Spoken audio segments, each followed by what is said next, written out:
बच्चों, आपकी हिंदी की अर्धवार्षिक परीक्षा 23 अक्टूबर को थी। ऑब्जेक्टिव टाइप पेपर आपका 10 अंक का था। इस प्रश्न पत्र में 10 प्रश्न दिए गए थे और प्रत्येक प्रश्न 1 अंक का था। पहले प्रश्न में आपको अपना पूरा नाम लिखना था। आप नाम अपना हिंदी में भी लिख सकते थे और अंग्रेजी में भी। दूसरे प्रश्न में आपको अपनी कक्षा का चुनाव करना था कि आप पहली कक्षा में पढ़ते हैं, पहली अ में पढ़ते हैं या पहली ब में पढ़ते हैं। इसके बाद आपके सिलेबस से संबंधित प्रश्न दिए गए थे। तीसरे प्रश्न से आपको सिलेबस से रिलेटेड प्रश्न दिए गए थे। पहला प्रश्न है, चित्र की सही वर्तनी बताइए। चित्र को आपने पहचानना है कि ये क्या चीज़ है। तो देखिए ये क्या चीज़ है, ये एक कंगन का चित्र है जो हाथ में पहना जाता है। तो आपको बताना है कि कंगन की सही वर्तनी क्या है। चारों ही विकल्पों में कंगन शब्द को लिखने का प्रयास किया गया है, लेकिन आपने इन चारों में से सही वर्तनी बतानी है। पहले में अनुनासिक यानी कि चंद्र बिंदु का प्रयोग हुआ है, दूसरे में अनुस्वार का, तीसरे में अनुस्वार का प्रयोग ग पर हुआ है और चौथे में अनुस्वार का प्रयोग का पर और अंत में ण लिखा हुआ है। तो सबसे पहला शब्द को हम अगर उच्चारित करेंगे तो होगा कंगन, दूसरा है कंगन, तीसरा है कगन्नन और कंगण। तो जो दूसरा विकल्प है इसका कंगन, यह वर्तनी सही है। अगला प्रश्न है, चित्र की सही वर्तनी बताइए। आप देखिए यहाँ पर एक चित्र दिखाया गया है, उसके बाद आप नीचे इसके विकल्प पढ़ेंगे कि ये क्या है। लड़की, लड़कियाँ, लड़कियाँ या लड़कियाँ। तो यानी कि अब आपको चित्र अच्छे से समझ में आ गया होगा कि ये लड़कियों का चित्र है, लड़कियाँ। ठीक है, लड़की का बहुवचन। तो आपको इसकी सही वर्तनी बतानी है कि कौन सी है। तो तीसरा विकल्प जो है वो इसका सही उत्तर है, लड़कियां। लड़कियां शब्द लिखने में आपको अनुनासिक का प्रयोग करना होता है, अनुनासिक यानी कि चंद्र बिंदु। तो तीसरा विकल्प इसका सही उत्तर है। अगला प्रश्न है, चित्र का नाम बताइए। आपको ये चित्र दिया गया है, आपने पहचानना है, देखना है पहले चित्र को बहुत ध्यान से और उसके बाद विकल्प पढ़ने हैं। पहला है थैला, दूसरा थेला, तीसरा बस्ता और चौथा बोरी।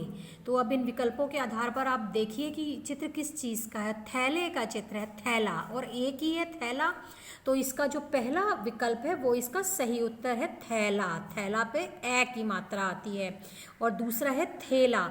बस्ता या बोरी तो ये है नहीं, तो दो विकल्प, तो तीसरा और चौथा तो इसका उत्तर हो ही नहीं सकता। लेकिन कई बच्चे फिर भी थैला और थेला में कंफ्यूज हो गए हैं। तो हम अगर इसका सही उच्चारण करें तो पहला शब्द है थैला और दूसरा है थेला। तो इसका जो फर्स्ट विकल्प है वो इसका सही उत्तर है। चित्र का सही नाम बताइए। देखिए आपको ये चित्र दिया गया है, आपको देखना है सबसे पहले कि ये कौन सा चित्र है। तो ये है फ्लावर शॉप लिखा हुआ है। शॉप से आपको समझ में आ गया होगा कि ये एक शॉप का चित्र है जिसे दुकान हिंदी में कहा जाता है। तो इसके बाद आप विकल्प देखिए,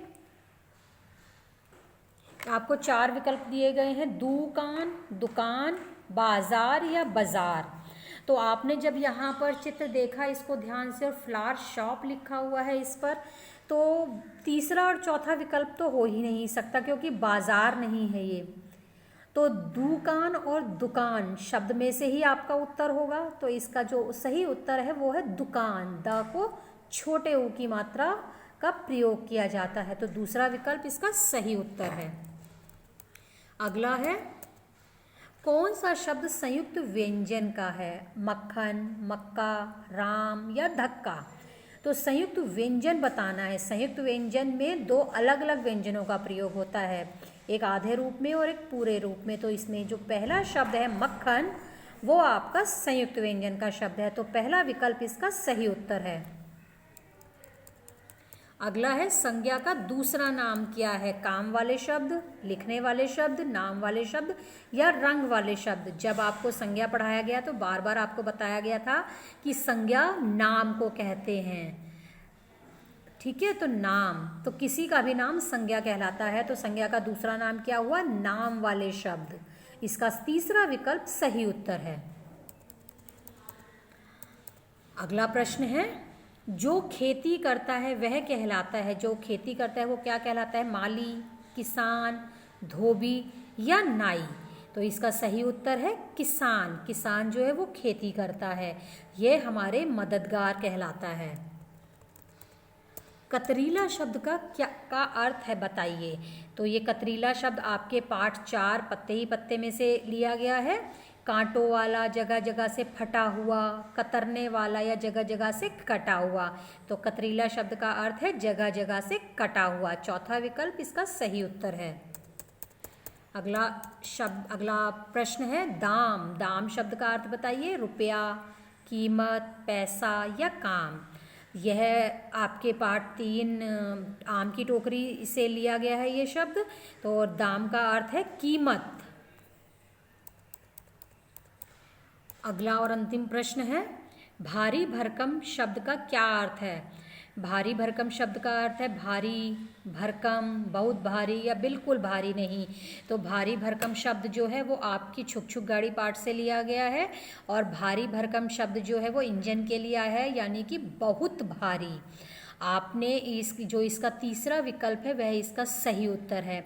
आपने सभी प्रश्नों को करने के बाद एक बार इसको रिवाइज अवश्य करना था, जिससे कि आपको पता चल सके कि कहीं गलती से आपने किसी गलत विकल्प को तो उत्तर के रूप में नहीं चुन लिया है। और अंत में इस सबमिट बटन को क्लिक करने पर आपको अपना पेपर सबमिट करना था। उसके बाद आपको एक थैंक्स का मैसेज आता है। तो बच्चों, जब तक आपको थैंक्स का मैसेज ना आए तो दैट मीन्स आपका फॉर्म सबमिट नहीं हुआ है। तो ये थैंक्स का मैसेज सबके पास ही आना बहुत ज़रूरी होता है। तो इस तरह से आपने अपना ऑब्जेक्टिव टाइप पेपर करना था। तो आपने इस वीडियो को बहुत ध्यान से देखना है और इसे समझना है। बच्चों, आज के लिए आपका कोई भी अभ्यास नहीं है।